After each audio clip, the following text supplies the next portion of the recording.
గర్జించడం సింహం నైజం, వేటాడడం సింహం లక్షణం. అందుకే తెలుగు ప్రజల్ని పట్టి పీడిస్తున్న వైకాపా దుష్ట శక్తులను వేటాడేందుకు ఈ జనసేనాని కదిలింది. ఒక బిందువుగా, ఒక చుక్కగా చేరి సంద్రంగా మారింది. పోరాట బావుట ఎగరవేసింది. చేగువేరా పోరాటాన్ని, నేతాజీ మనోధైర్యాన్ని, అల్లూరి దేశభక్తిని, భగత్ సింగ్ త్యాగాన్ని పునికిపుచ్చుకున్న నాయకుడు, ఎక్కడ నెగ్గాలో కాదు ఎక్కడ తగ్గాలో కూడా తెలిసిన నాయకుడు, ప్రజల కోసం, తన సిద్ధాంతం కోసం ఎంతటి త్యాగానికైనా, ఎంతటికి పోరాటానికైనా నేను సిద్ధమంటూ కదిలినటువంటి వ్యక్తి. The one person who can never be bought for what he is, one and only జనసేనాని పవర్ స్టార్ పవన్ కళ్యాణ్ గారిని మాట్లాడవలసిందిగా కోరుతున్నాను.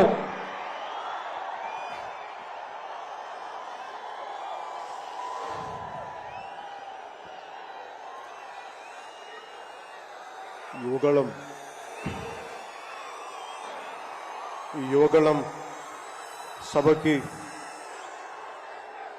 ఆహ్వానించిన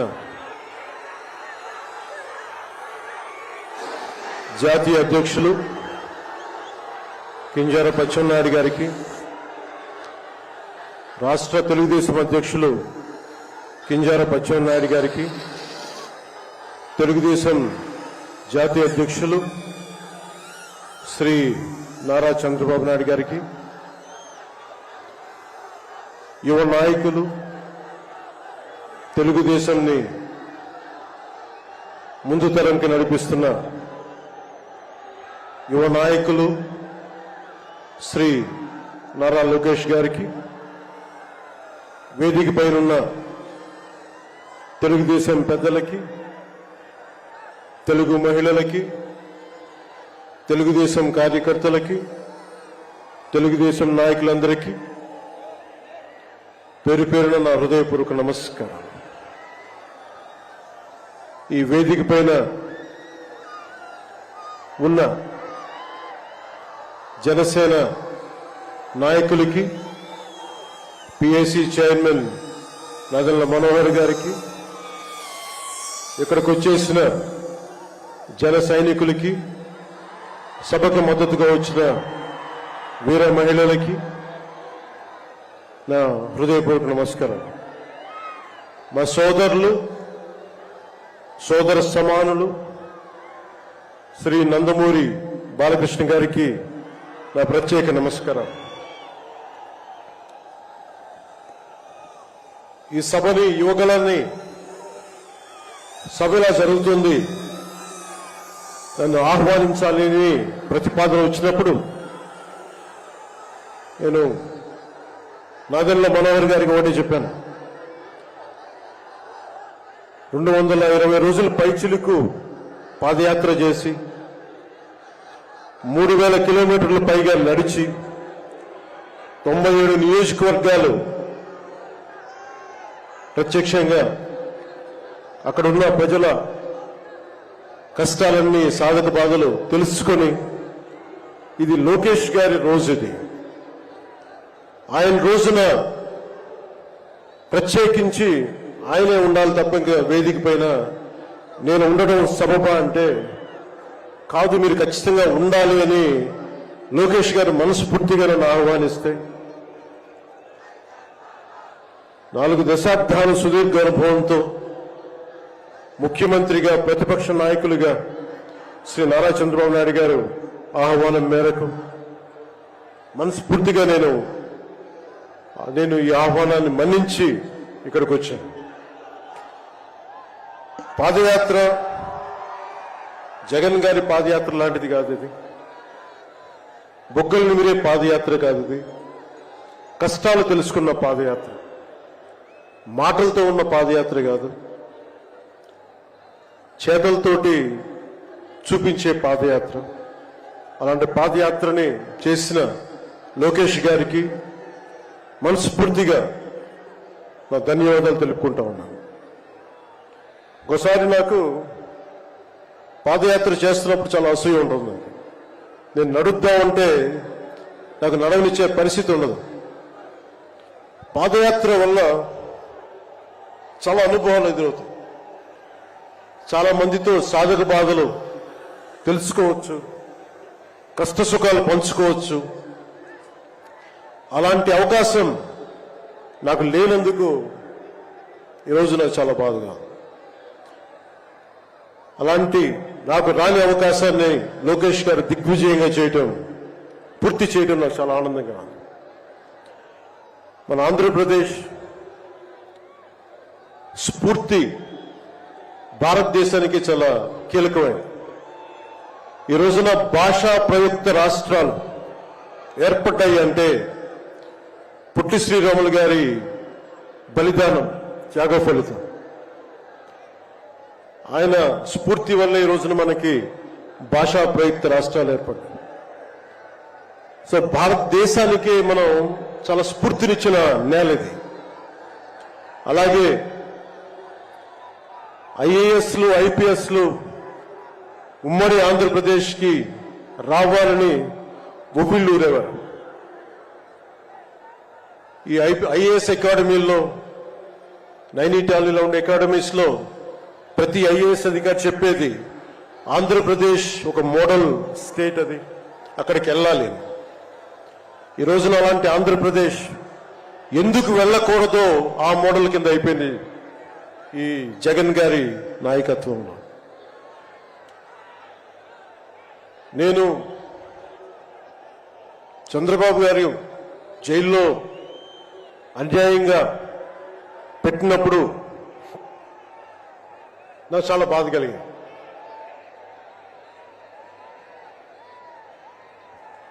కష్టాలు చూసిన వాడిని, కష్టాలు దగ్గరగా పెద్దల నుంచి చిన్నప్పటి నుంచి చూసిన వాడిని, కష్టాలు అనుభవించిన వాడిని, ఓటమి వచ్చినప్పుడు ఒంటరితనం ఎలా ఉంటుందో తెలిసిన వాడిని, ముఖ్యంగా శ్రీ నారా చంద్రబాబు నాయుడు గారి కుటుంబ సభ్యులు వేదన అర్థం చేసుకున్నవాడిని,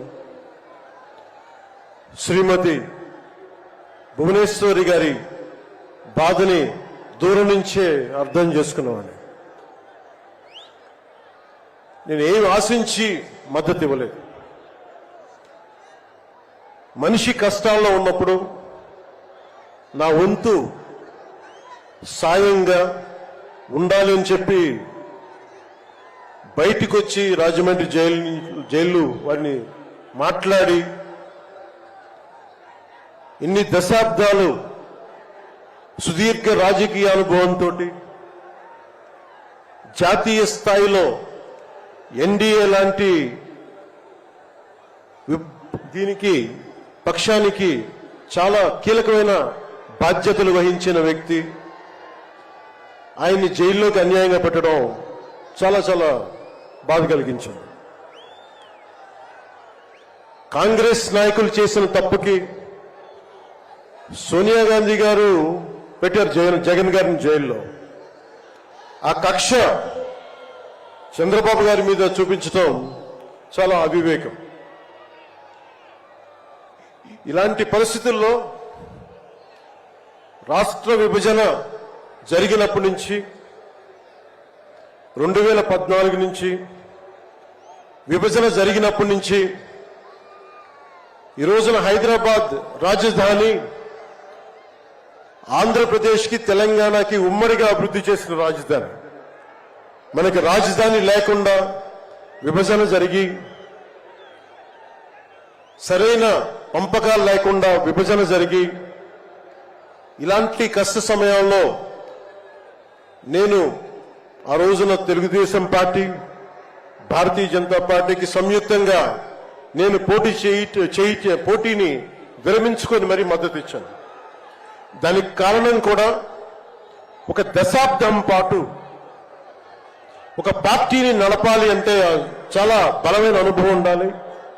కూర్చొని అనుభవంతో భవిష్యత్తులో పార్టీ చాలా అవసరం అని చెప్పి నేను ఒక దశాబ్ద కాలం పాటు ప్రత్యక్ష రాజకీయాల్లో ఉందాం అని ఆలోచించి ఆ రోజున తెలుగుదేశం పార్టీకి మద్దతు తెలిపాం. ప్రభుత్వం వచ్చింది ఆ రోజున. దురదృష్టవశాత్తు చిన్న అభిప్రాయ భేదాలు కావచ్చు, కమ్యూనికేషన్ గ్యాప్ వల్ల కావచ్చు, 2019లో అది ముందుకు తీసుకెళ్ళలేకపోయారు. ఆ తీసుకెళ్ళలేని లోటు, దాని తాలూకు రియాక్షన్ వైఎస్ జగన్ ప్రభుత్వం వచ్చేసింది. నేను ఏ రోజున కూడా ఒక దశాబ్దం కాలం పాటు చాలా సుదీర్ఘమైన అనుభోగిలో రాజకీయాలకు ఈ ఆంధ్రప్రదేశ్కి కావాలి, నా వంతు కృషి నేను మద్దతు ఇద్దామని ఆ ప్రయత్నంలో మనం మిస్ అయ్యాం. దాన్ని ఈ 2024 మనం ప్రభుత్వాన్ని స్థాపిస్తున్నాం, మార్పు తీసుకొస్తున్నాం, జగన్ని ఇంటికి పంపించేస్తున్నాం. నేను వింటుంది 25 మంది ఎమ్మెల్యేలని మార్చారు, ఇంకొక 80 మంది, మొత్తానికి కలిపి 80 మంది ఎమ్మెల్యేలు మారుస్తున్నారని నేను వింటా ఉన్నాను. మార్చాల్సింది ఎమ్మెల్యేలు కాదు, ఈ రాష్ట్ర ముఖ్యమంత్రి జగన్. నాకు జగన్ మీద వ్యక్తిగతంగా నాకు అసలు కోపం లేదు. నిజంగా ఒక బలమైన ఆధిక్యతతోటి ముఖ్యమంత్రి అయ్యి ప్రభుత్వాన్ని సమర్థవంతంగా నడిపి ప్రజలకి మేలు చేయాల్సిన వ్యక్తి కూల్చివేతలతో మొదలుపెట్టాడు. ప్రత్యర్థుల్ని ఇబ్బంది పెట్టే విధంగా, ప్రతి ఒక్కరిని ఎదురు తిరిగితే ఏంటని ప్రశ్నిస్తే వారిని కేసులు బనాయించి ఇబ్బంది పెట్టే పరిస్థితుల్లో ఈ ముఖ్యమంత్రి ఉంటే నేను ఇలాంటి ప్రభుత్వం ఉంటుందని నేను ఊహించలేదు. ఆయన స్వయంగా ప్రమాణ స్వీకారానికి నన్ను ఆహ్వానించినప్పుడు వారికి ఒకటే తెలియజేశాను, మీరు చాలా సమర్థవంతంగా పరిపాలించండి, ప్రజలకి మేలైన ప్రభుత్వం ఇవ్వండి, మేము ఒక పార్టీగా ప్రజల పక్షాన్ని వహించి సద్విమర్శ చేస్తాం అని అంటే చెప్పి ఆయనకి నా శుభాకాంక్షలు తెలియజేశాను. కానీ దురదృష్టవశాత్తు ఈ వ్యక్తికి కక్ష సాధింపు వ్యక్తి, ఎవరు ఒక మాట అనకూడదు, ప్రజాస్వామ్యం అనే ఒక పదానికి విలువ తెలియదు, ఏదైనా మాట్లాడితే దాడులు చేయించడం, చాలా నీచంగా తిట్టించడం, ఇన్ని దశాబ్దాల ఆంధ్రప్రదేశ్ రాజకీయ చరిత్రలో ఏ ఒక్క నాయకులు కూడా వైఎస్ రాజశేఖర రెడ్డి గారితో కలిపి కూడా ఏ ఒక్కరు కూడా ఇంటిలో బయటికి రాని ఆడపడుచుల్ని, తల్లుల్ని ఒక్క మాట లేదు. ఎవరు కూడా నాయకుల్ని తిట్టారు, విమర్శలు చేశారు, దిగజారుడిగా మాట్లాడి ఉండొచ్చేమో, కానీ ఇంటిలో బయటికి రాని ఆడపడుచుల్ని, ఇంటి పట్టునే ఉండి బయటికి రాని తల్లుల్ని చాలా నీచంగా విమర్శించే ఈ సంస్కృతి జగన్ నాయకత్వంలో ఈ వైసీపీ ప్రారంభించింది. ఎంతమంది కన్నీళ్లు పెట్టుకున్నారు, ఎంతమంది స్త్రీలు బాధపడ్డారు.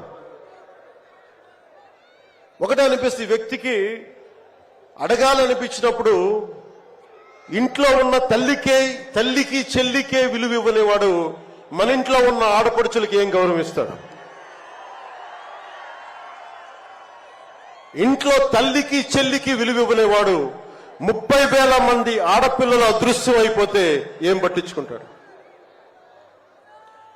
మొన్న 22 ఒక సంవత్సరంలోనే ఎన్సీఆర్బీ డేటాలో దాదాపు 10,000 మంది ఆడపిల్లలు అదృశ్యం అయిపోయారు ఒక సంవత్సరంలోనే. నేను మాట్లాడుతున్నప్పుడు డేటాతోటే మాట్లాడతాను.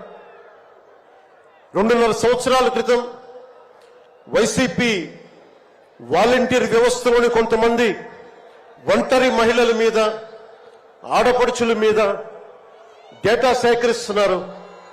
దీని మీద మీరు మాట్లాడండి అని చెప్పి చాలా మంది పెద్ద స్థాయి వ్యక్తులు నాతో మాట్లాడినప్పుడు దాదాపు ఇన్ని వేల మంది, 30,000 మంది పైచులకు ఆడవాళ్ళు అదృశ్యమైపోయారు, మీరు మాట్లాడండి అని చెప్పినప్పుడు నేను నమ్మలేదు. కానీ డేటా తెప్పించుకొని చూస్తే నేను గళమెత్తినప్పుడు వైసీపీ వాలంటీర్ వ్యవస్థ మీద ఆ రోజున ప్రత్యేకించి చెప్పాను. యువతకి ఉద్యోగాలు వస్తే చాలా ఆనందించేవాడిని. కానీ కొద్దిమంది వాలంటీర్స్ చేసే ఈ విధానాల వల్ల ఒంటరి మహిళలు, ఒంటరి ఆడవాళ్లు, భర్త లేని వారు చాలా అన్యాయాలకు గురవుతూ ఉంటే అన్నింటికి తెగించి నేను ఎప్పుడు గొంతెత్తినా ఓట్లని బేస్ చేసుకొని మాట్లాడను, మార్పుని బేస్ చేసుకొని మాట్లాడతాను, మార్పుని ఆధారం చేసుకొని మాట్లాడతాను. వారాహి యాత్రలో ఆ రోజు ప్రారంభిస్తే నా మీద విపరీతమైన దాడులు జరిగినాయి, విపరీతమైన విమర్శలు, కువిమర్శలు అన్నిటినీ భరించాం. చివరికి విశాఖపట్నంలో కూడా నేను ఎయిర్పోర్ట్ నుంచి మనకి పార్టీ కార్యక్రమాలకు వస్తూ ఉంటే పోలీసుల చేత నన్ను రానివ్వకుండా చేసి, ప్రజలు నమస్కారం చేస్తుంటే ప్రతి నమస్కారం చేయడానికి కూడా ఒక ఉన్నత స్థాయి అధికారి చాలా నీచంగా మాట్లాడి కూర్చోమని చెప్పే స్థాయికి వెళ్ళిపోయింది ప్రభుత్వం. పొరపాటు ఆయన పక్కనే స్టాండింగ్ ఇన్స్ట్రక్షన్స్ వస్తూ ఉన్నాయి అధికారికి. పొరపాటు ఆయనకి స్పీకర్ ఫోన్ నొక్కుకుపోయింది అధికారి మాట్లాడుతూ ఉంటే. మనందరికీ తెలిసిన మాట్లాడితే అన్నిటికీ అన్ని శాఖలకి మంత్రి అయిన ఒక పెద్ద మనిషి ఆయన గొంతు వినిపిస్తా ఉంది. ముందుకు వెళ్ళనివ్వకండి, కూర్చోబెట్టండి, ఇవన్నీ మాట్లాడుతూ ఉన్నారు ఆయన. నాలాంటి వాడికే ఇలాంటి ఇబ్బందులు వస్తే సగటు మనిషికి ఎలా ఉంటుందో మీరు ఆలోచించండి. సుదీర్ఘమైన అనుభవం ఉన్న శ్రీ చంద్రబాబు గారికే ఇలాంటి పరిస్థితులు వచ్చినప్పుడు సగటు మనిషికి ఎలా ఉంటుంది? చాలా అనుభవజ్ఞులైన ఒక్కొక్క సీనియర్ నాయకులకే ఇలాంటి పరిస్థితులు ఉంటే రేపొద్దున భవిష్యత్తులో ఇంకొక మారు వైసీపీ ప్రభుత్వం వస్తే ఎవ్వరూ ఇళ్లలో ఉండలేరు, ఆంధ్రప్రదేశ్లో ఉండలేరు, పెట్టుబడులు రావు. ఇవన్నీ మారాలి. నేను 2021లో ఇప్పటం సభలో వైసీపీ వ్యతిరేక ఓటు చీలనివ్వను. దానికి నాకేదో అద్భుతాలు జరుగుతాయని కాదు, కానీ నిజంగా యువత భవిష్యత్తును దృష్టిలో పెట్టుకొని, మహిళల భద్రతను దృష్టిలో పెట్టుకొని, మనకి వ్యాపారస్తుల పెట్టుబడులను దృష్టిలో పెట్టుకొని, సంక్షేమాన్ని దృష్టిలో పెట్టుకొని ఈ వైసీపీ ప్రభుత్వం మారాలి. వైసీపీ వ్యతిరేక ఓటు అన్ని కలిపి ఏకతాటిపై ఒక ప్లాట్ఫామ్ పైన రావాలని చెప్పి ఆ రోజు నేను కన్న కోరిక, నా ఆలోచన ఈ రోజున మన ఉత్తరాంధ్రలో యువగలంలో ఈ విధంగా కనిపిస్తున్నప్పుడు ఒకవైపు తెలుగుదేశం నాయకులు, ఇంకోవైపు జనసేన నాయకులు, దానికి మద్దతుగా మీరందరూ రావడం నాకు నిజంగా చాలా ఆనందం కలిగిస్తుంది. మనం ఈ రోజున ప్రారంభించిన యాత్ర, ఈ రోజున ప్రారంభిస్తున్న ఈ క్షణాలు ఆంధ్రప్రదేశ్ భవిష్యత్తుని నిర్దేశించే క్షణాలు.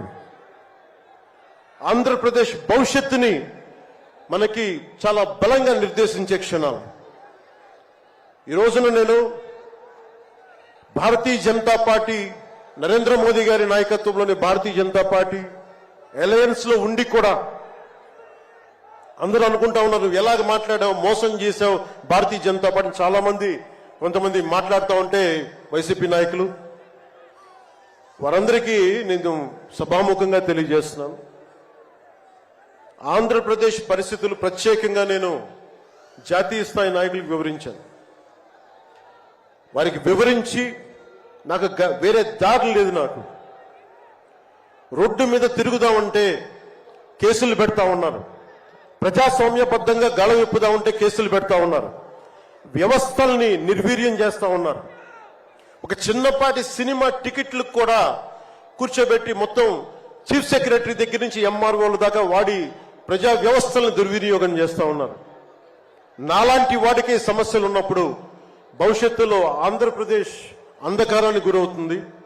దయచేసి మీరు ఈ గఠబంధన్ని, ఈ పొత్తుని మీరు మనస్ఫూర్తిగా మీ బ్లెస్సింగ్ కావాలి అని చెప్పి నేను అమిత్ షా గారికి తెలియజేశాను.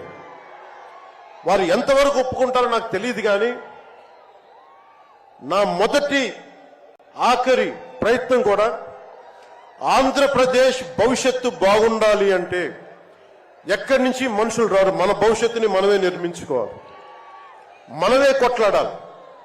అలాంటి ఆంధ్రప్రదేశ్ భవిష్యత్తుకి వైసీపీకి నాయకులు అందరని చెప్పట్లేదు, కానీ గూండాగర్దీ చేసేవాళ్ళు, క్యారెక్టర్ అసాసినేషన్ చేసేవాళ్ళు, ఆడపడుచుల్ని అగౌరవపరిచేవాళ్ళు, వీరందరికీ సభాముఖంగా చెప్తున్నాం, ఇది ఈ రోజున మేము ఎన్నికల పొత్తు చాలా కీలకమైంది. మనం కనుక ఈ పొత్తు పెట్టుకోకపోతే భవిష్యత్తులో రోడ్ల మీదకొచ్చి కర్రలు కత్తులు పట్టుకొని వైసీపీ గూండాలతో కొట్లాడాల్సి వస్తుంది. నేను కేంద్రంలో ఇదే చెప్పాను. ఈ రోజున కనుక మనం ఈ పొత్తును పెట్టుకోకపోతే నాతో సహా వైసీపీ గూండాలని ఎదుర్కోవడానికి ఒక కర్రో కత్తో పట్టుకొని మేము కూడా రోడ్ల మీదకి వచ్చి మేము వీధి గొడవలు క్రియేట్ చేసుకు మేము రక్షించుకోవాల్సి వస్తుందని చెప్పి నేను ప్రత్యేకించి కేంద్ర నాయకత్వానికి చెప్పాను. ఎందుకంటే భవిష్యత్తులో ఇంకొకసారి వైసీపీ వస్తే నేను 2019లో కూడా చెప్పాను, ప్రతి కొండని కోనని వీళ్ళు దోచేసుకుంటారని. వీరికి ప్రజాస్వామ్యం మీద గౌరవం లేదు వీరికి.